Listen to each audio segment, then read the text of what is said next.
राधे राधे। आशा करती हूँ कि आप सभी लोग खुश होंगे, स्वस्थ होंगे, मस्त होंगे। आज मैं आप लोगों को कथा सुनाने जा रही हूँ, संतोषी माता की कथा, शुक्रवार व्रत कथा। शुक्रवार को माता संतोषी की पूजा की जाती है, जो कि रिद्धि सिद्धि को देती हैं। अब मैं आप लोगों को थोड़ा सा पूजा का विधान भी बताने जा रही हूँ। एक चौकी लें अथवा पाटा लें, उस पर लाल वस्त्र बिछाएं। उस पाटे के ऊपर माता संतोषी की फोटो अथवा प्रतिमा को स्थापित करें, कलश रखें, दीपक जलाएं। भोग में एक कटोरी में चने की दाल, गुड़ और मुनक्का रखें। कथा जितनी देर तक सुनते रहें, जय संतोषी माँ, जय संतोषी माँ ऐसा बोलते रहें। आप लोग भी कृपया कमेंट बॉक्स में जय संतोषी माँ अवश्य ही लिख दीजिएगा। जब कथा समाप्त हो जाता है तब आरती की जाती है। आरती करने के बाद में जो प्रसाद होता है उसे अपने पूरे परिवार में बांटना चाहिए। थोड़ा सा प्रसाद कटोरी में रख लेना है, क्योंकि स्वयं अन्न नहीं खाना है, इसलिए रात्रि के समय में एक बार अन्न का ग्रहण किया जाता है। सारा दिन फलाहार लिया जाता है। खट्टी चीजों को छूना और खाना वर्जित माना गया है। संतोषी माता के व्रत में नींबू, टमाटर, दही, आंवला न तो इन्हें छुआ जाता है और न ही इन्हें खाया जाता है। खट्टी चीजों का परहेज किया जाता है माता संतोषी के व्रत में। खाने में खीर है, पूड़ी है, दूध है, इस तरह की वस्तुएं खाई जाती हैं। मेवे का खीर बनाया जाता है, वह खाया जाता है फलहार में। इसके बाद जो जल होता है, जो कलश में जल रखा हुआ है, उस जल को पूरे घर में छिड़क करके बचे हुए जल को तुलसी के पौधे में डाल देना चाहिए। आइए अब कथा सुनते हैं बड़े ही भक्ति भाव से। एक बुढ़िया थी, उसके 7 बेटे थे। 6 बेटे कमाते थे, एक बेटा नहीं कमाता था। तो वह बुढ़िया जो कि कमाते थे 6 बेटे, उनको वह बढ़िया बढ़िया पकवान बनाकर खिलाती थी। लेकिन जो 7वां बेटा था, वह उसे 6 बेटों के जूठन, जो बचे हुए जूठन होते थे, उसे खिलाती थी, और जो चौके में थोड़ा बहुत खाना बच जाता था उसे खिलाती थी। जो 7वां लड़का था वह बड़ा ही भोला भाला था और सोचता था कि मैं कुछ भी नहीं कमाता हूँ, फिर भी मेरी माँ नित्य मुझे बढ़िया बढ़िया भोजन कराती है। इस बात को वह अपनी पत्नी से कहता है कि देखो मेरी माता का मुझ पर कितना प्यार है। वह बोली, क्यों नहीं, सबका जूठा बचा हुआ तुमको खिलाती हैं। वह बोला, भला ऐसा भी कहीं हो सकता है? जब तक कि मैं आंखों से न देख लूं, मैं यह बात नहीं मान सकता हूं। तब उसकी पत्नी ने हंसकर कहा कि तुम देख लोगे तभी मानोगे। कुछ दिन बाद बड़ा त्योहार आया। घर में 7 प्रकार के भोजन और चूरमा के लड्डू बने। यह जांचने को सिर दर्द का बहाना बना करके पतला कपड़ा सिर पर ओढ़ करके रसोई घर में ही वह 7वां लड़का सो गया। 6 भाई भोजन करने आए। उसने देखा कि माँ ने उनके लिए सुंदर सुंदर आसन बिछाए हैं, 7 प्रकार की रसोई परोसी है। वह आग्रह करके जिमाती है। वह देखता रहा। 6 भाई भोजन करके उठे। तब माता ने उनकी जूठी थालियों में से लड्डुओं के टुकड़ों को उठाया और एक लड्डू बनाया। जूठन साफ करके बुढ़िया ने पुकारा, उठो बेटा, 6 भाई भोजन करके गए, अब तू ही बाकी है, उठ न, कब खाएगा? वह कहने लगा, माँ मुझे भोजन नहीं करना है, मैं परदेश जा रहा हूँ। माता ने कहा, कल जाता हो तो आज ही जा। वह बोला, हाँ हाँ आज ही तो जा रहा हूँ। यह कहकर वह घर से निकल गया। चलते समय उसे अपनी पत्नी की याद आई। वह गौशाला में उपले थाप रही थी। वहां जाकर उसने कहा, हम जावे परदेश को, आवेंगे कुछ काल, तुम रहियो संतोष से, धर्म आपनो पाल। वह बोली, जाओ पिया आनंद से, हमरी सोच हटाए, राम भरोसे हम रहे, ईश्वर तुम्हें सहाय, देवो निशानी आपकी, देख धरूं मैं धीर, सुध हमारी मति, बिसारियो रखियो मन गंभीर। वह बोला, मेरे पास देने को तो कुछ भी नहीं है, यह अंगूठी है, सो इसे ले लो और अपने कुछ निशानी मुझे दे दो। वह बोली, मेरे पास क्या है, यह गोबर भरा हाथ है। यह कहकर उसकी पीठ में गोबर के हाथ को थाप दी और वह लड़का अपने घर से चल दिया। चलते चलते दूर देश में पहुंचा। वहां पर एक साहूकार की दुकान थी। वहां जाकर कहने लगा, भाई मुझे नौकरी पर रख लो। साहूकार को जरूरत भी थी। वह बोला, ठीक है, रह जाओ। लड़के ने पूछा, तनख्वाह क्या दोगे? साहूकार ने कहा, काम देखकर दाम मिलेंगे। साहूकार के यहाँ उसे नौकरी मिल गई। वह सवेरे 7 बजे से रात तक नौकरी बजाने लगा। कुछ दिनों में दुकान का सारा लेन देन, हिसाब किताब, ग्राहकों को माल बेचना, सारा काम करने लगा। साहूकार के 7-8 नौकर थे। वे सब चक्कर खाने लगे कि यह तो बहुत ही होशियार बन गया है। सेठ ने भी काम देखा और 3 महीने में उसे आधे मुनाफे का साझीदार बना दिया। वह 12 वर्ष में ही नामी सेठ बन गया। मालिक सारा कारोबार उस पर छोड़कर बाहर जाने लगा। बहू पर क्या बीती सो सुनो। सास ससुर उसे दुख देने लगे। सारी गृहस्थी का काम कराकर उसे लकड़ी लेने जंगल में भेजते। इस बीच घर की रोटियां के आटे से जो भूसी निकलती, उसकी रोटी बनाकर रख दी जाती थी। फूटे नारियल के खोपड़े में पानी भरकर रख दिया जाता था। इस प्रकार दिन बीतते रहे। एक दिन वह लकड़ी लेने जा रही थी। रास्ते में बहुत सी स्त्रियां संतोषी माता का व्रत करती दिखाई दी। वह वहां खड़ी होकर के कथा को सुनने लगी। कथा समाप्त होने के बाद में उसने कहा, बहन, यह तुम किस देवता का व्रत करती हो और इसके करने से क्या फल मिलता है? इस व्रत के करने की क्या विधि है? यदि तुम अपने व्रत का विधान मुझे समझाकर कहोगी तो मैं तुम्हारा एहसान मानूंगी। तब उनमें से एक स्त्री बोली, सुनो, यह संतोषी माता का व्रत है। इसके करने से निर्धनता, दरिद्रता का नाश होता है और लक्ष्मी आती है। मन की चिंताएं दूर होती हैं। घर में सुख होने से मन को प्रसन्नता और शांति मिलती है। निः पुत्र को पुत्र मिलता है। प्रियतम बाहर गया हो तो जल्दी आता है। कुंवारी कन्याओं को मन पसंद वर मिलता है। राजद्वारे में बहुत दिनों से मुकदमा चलता हो तो वह खत्म हो जाता है। सब तरह से सुख शांति होती है। घर में धन जमा हो, पैसा जायदाद का लाभ हो, रोग दूर हो तथा जो कुछ मन में कामना हो वे सब इन संतोषी माता की कृपा से पूरी हो जाती है। इसमें संदेह नहीं है। वह पूछने लगी, यह व्रत कैसे किया जाए, यह भी बताओ तो बड़ी कृपा होगी। स्त्री कहने लगी, 1.25 रुपए का गुड़ चना लेना, इच्छा हो तो 5 रुपए या 11.25 रुपए का भी सहूलियत के अनुसार लेना। बिना परेशानी, श्रद्धा और प्रेम से जितना बन सके सवाया लेना। 1.25 रुपए से 5.25 रुपए तथा इससे भी ज्यादा शक्ति और भक्ति अनुसार लें। हर शुक्रवार को निराहार रह कथा सुनना। इसके पश्चात नियम का पालन करना।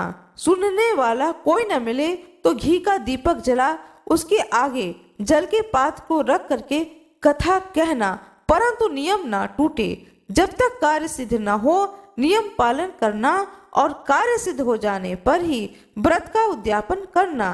3 मास में माता फल पूरा करती हैं। यदि किसी के खोटे ग्रह हो तो भी माता 1 वर्ष में अवश्य कार्य को सिद्ध करती हैं। कार्य सिद्ध होने पर ही उद्यापन करना चाहिए, बीच में नहीं। उद्यापन में 2.5 सेर आटे का खाना तथा परिणाम में खीर तथा चने का साग करना। 8 लड़कों को भोजन कराना। जहाँ तक मिले देवर, जेठ, भाई बंधु कुटुंब के लड़के लेना, न मिले तो रिश्तेदार और पड़ोसियों के लड़के बुलाना, उन्हें भोजन कराना, यथाशक्ति दक्षिणा दे माता का नियम पूरा करना, उस दिन घर में कोई खटाई न खाए। यह सुनकर के बुढ़िया की बहू रास्ते में लकड़ी के बोझ को बेच दिया और उन पैसों से गुड़ चना ले माता के व्रत की तैयारी करने लगी और सामने मंदिर देख पूछने लगी, यह किसका मंदिर है? सब कहने लगी, संतोषी माता का मंदिर है। यह सुनकर माता के मंदिर में जा माता के चरणों में लौटने लगी, दीन होकर विनती करने लगी, माँ मैं निपट मूर्ख हूँ, व्रत के कोई भी नियम को नहीं जानती हूँ, मैं बहुत ही दुखी हूँ। हे माता, हे जगजननी, मेरे दुख को दूर करो, मैं तेरी शरण में हूँ। माता को दया आ गई। एक शुक्रवार बीता कि दूसरे शुक्रवार को ही इसके पति का पत्र आया और तीसरे को उसका भेजा हुआ पैसा भी आ पहुंचा। यह देख जिठानी मुंह सिकोड़ने लगी, इतने दिनों में पैसा आया है, इससे क्या बड़ाई है? लड़के ताने देने लगे। काकी के पास अब पत्र आने लगे, रुपया आने लगा। अब तो काकी की खातिर बढ़ेगी, अब तो काकी बुलाने से भी नहीं बोलेंगी। बेचारी सरलता से कहती, भैया पत्र आवे रुपए आवे तो हम सबके लिए अच्छा है। ऐसा कहकर आंखों में आंसू भरकर संतोषी माता के मंदिर में आ मातेश्वरी के चरणों में गिरकर रोने लगी। माँ, मैंने तुमसे पैसा नहीं मांगा, मुझे पैसे से क्या काम, मुझे तो अपने सुहाग से काम है, मैं तो अपने स्वामी के दर्शन और सेवा मांगती हूँ। तब माता ने प्रसन्न होकर कहा, जा बेटी, तेरा स्वामी आएगा। यह सुन खुशी से बावली हो घर में जा काम करने लगी। अब संतोषी माँ विचार करने लगी कि इस भोली पुत्री से मैंने तो कह दिया कि तेरा पति आएगा, पर वह आएगा कहाँ से? वह तो स्वप्न में भी इसे याद नहीं करता, उसे याद दिलाने तो मुझे जाना ही पड़ेगा। इस तरह माता बुढ़िया के बेटे के पास जा स्वप्न में प्रकट हो कहने लगी, साहूकार के बेटे सोता है या जागता है? वह बोला, माता सोता भी नहीं हूँ और जागता भी नहीं हूँ, बीच में हूँ, कहो क्या आज्ञा है? माँ कहने लगी, तेरा घर बार कुछ है या नहीं? वह बोला, मेरा सब कुछ है माता, माँ बाप भाई बहन पत्नी, क्या कमी है? माँ बोली, भोले पुत्र, तेरी स्त्री घोर संकट उठा रही है, माँ बाप उसे दुख दे रहे हैं, वह तेरे लिए तरस रही है, तू उसकी सुध ले। वह बोला, माता यह तो मुझे मालूम है, परंतु मैं जाऊं तो जाऊं कैसे? परदेश की बात है, लेन देन का कोई भी हिसाब नहीं है, कोई जाने का रास्ता नजर नहीं आता है, कैसे चला जाऊं? माँ कहने लगी, मेरी बात मान, सवेरे नहा धो करके संतोषी माता का नाम ले, घी का दीपक जला, दंडवत कर दुकान पर जा बैठना, देखते ही देखते तेरा लेन देन सब चुक जाएगा, जमा माल बिक जाएगा, सांझ होते होते धन का ढेर लग जाएगा। वह सवेरे बहुत जल्दी उठकर स्नान कर संतोषी माँ को दंडवत प्रणाम कर घी का दीपक जला दुकान पर जा बैठा। थोड़ी देर में वह देखता है कि देने वाले रुपए लाए हैं, लेने वाले हिसाब लेने लगे।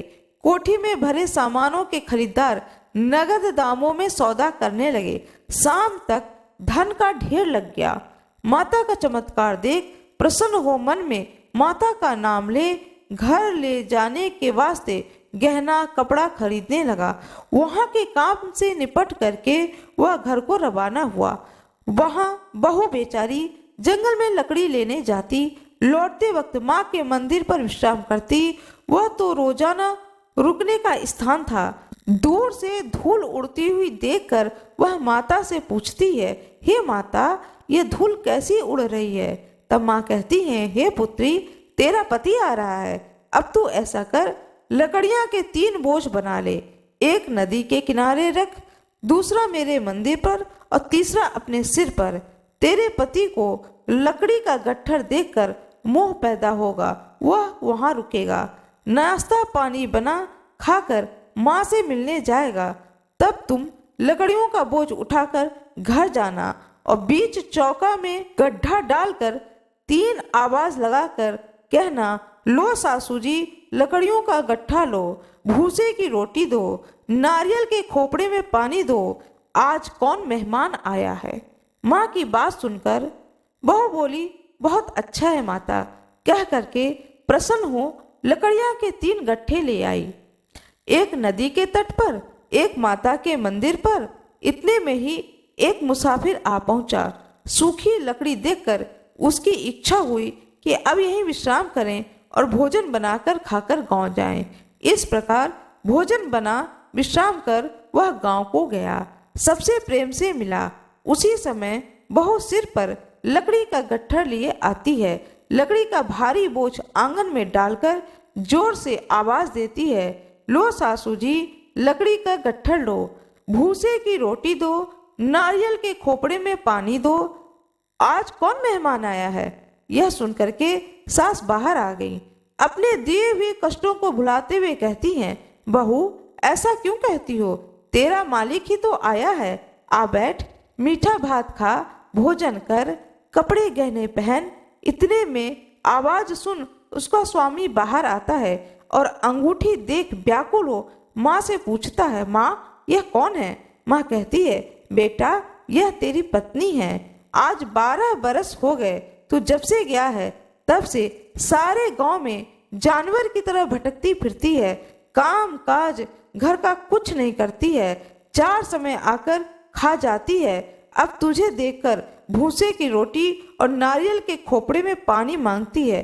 वो लज्जित हो बोला, ठीक है माँ, मैं इसे भी देखा हूँ और तुम्हें भी देखा हूँ, अब मुझे दूसरे घर की ताली दो, मैं उसमें रहूं। माँ बोली, ठीक है बेटा, तेरी जैसी मर्जी, कहकर ताली का गुच्छा पटक दिया।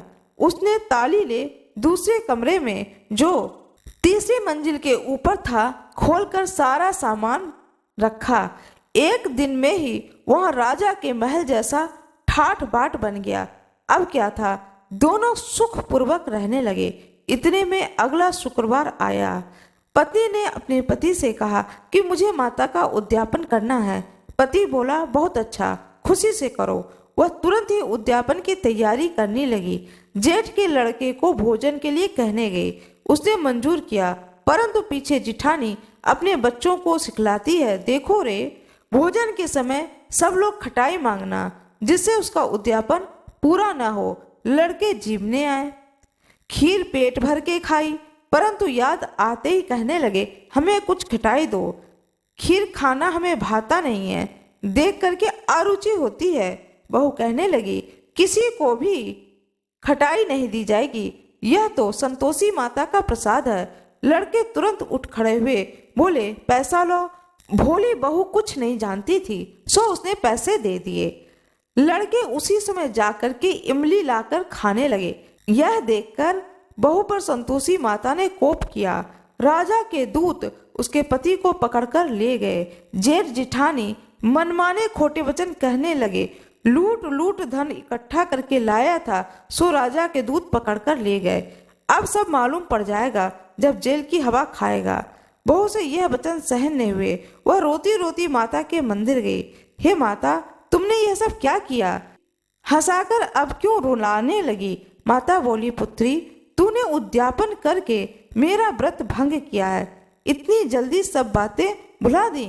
वह कहने लगी, माता, भूली तो नहीं हूँ, न ही कुछ अपराध किया है, मुझे तो लड़कों ने भूल में डाल दिया, मैंने भूल से उन्हें पैसे दे दिए, मुझे क्षमा कर दो माँ। माँ बोली, ऐसे भी कहीं भूल होती है? वह बोली, माँ मुझे क्षमा कर दो, मैं फिर से तुम्हारा उद्यापन करूंगी। माँ बोली, अब भूल कर मत करना। वह बोली, अब ना हो गया। अब माँ तुम मुझे बतलाओ कि वह कैसे आएंगे। माँ बोली, जा पुत्री, तेरा पति तुझे रास्ते में ही आता मिलेगा। वह घर को चली।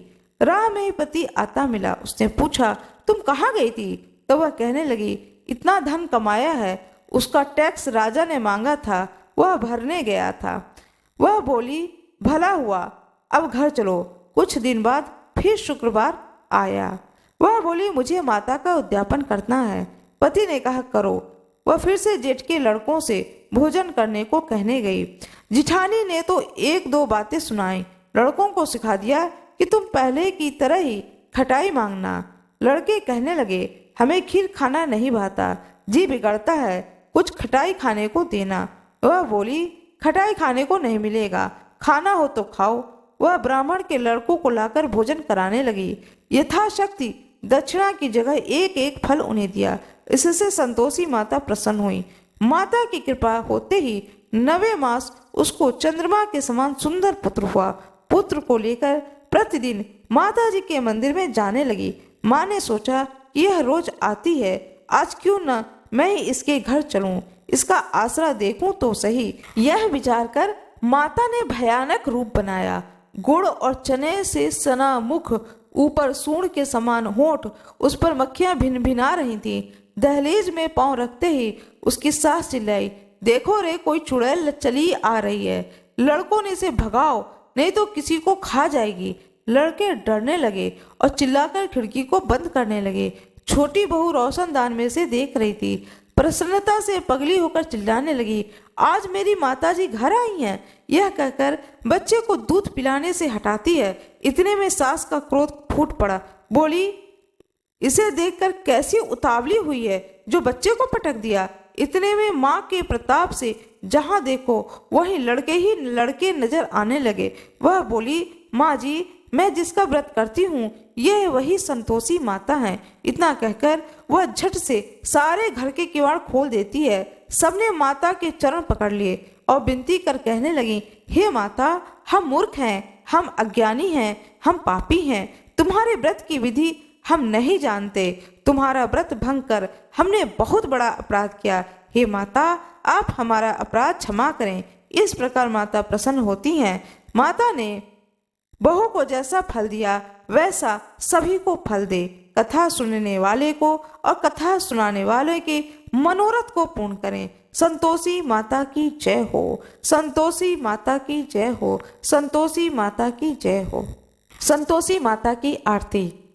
जय संतोषी माता मैया, जय संतोषी माता, अपने सेवक जन की, अपने सेवक जन की सुख संपत्ति दाता।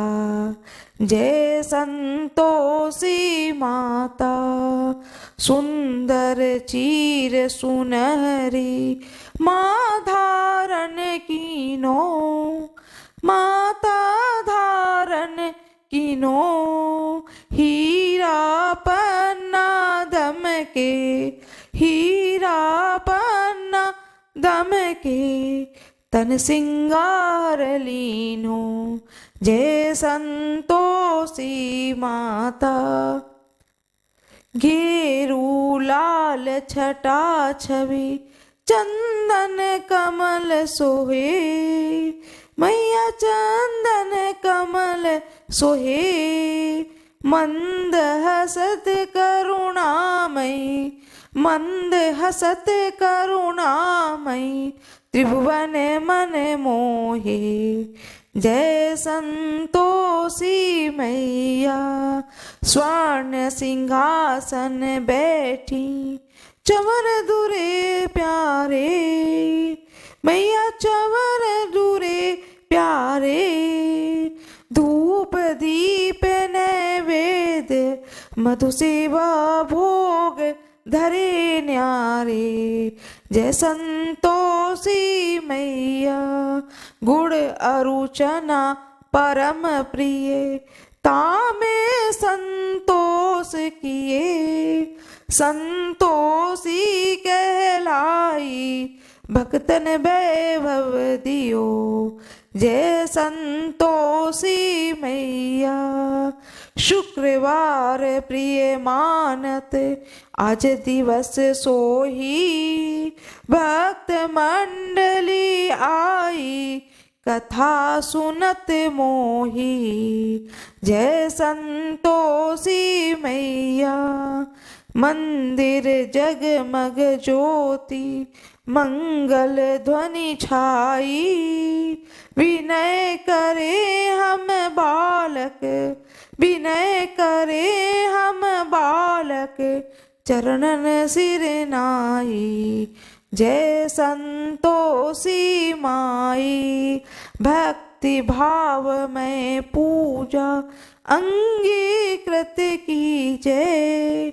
जो मन बसे हमारे, जो मन बसे हमारे, इच्छा फल दीजय। जय संतोषी माता, दुखी दरिद्र रोगी संकट मुक्त किए। बहुधन धान्य भरे घर, बहुधन धान्य भरे घर, सुख सौभाग्य दिए। जय संतोषी माता, ध्यान धरो ध्यान धरो जो नर तेरो, मनोवांछित फल पायो। पूजा कथा श्रवण कर, घर आनंद आयो। जय संतोषी माता, शरण कहे की लज्जा, राखियो जगदम्बे। संकट तू ही निवारे, दयामयी अम्बे।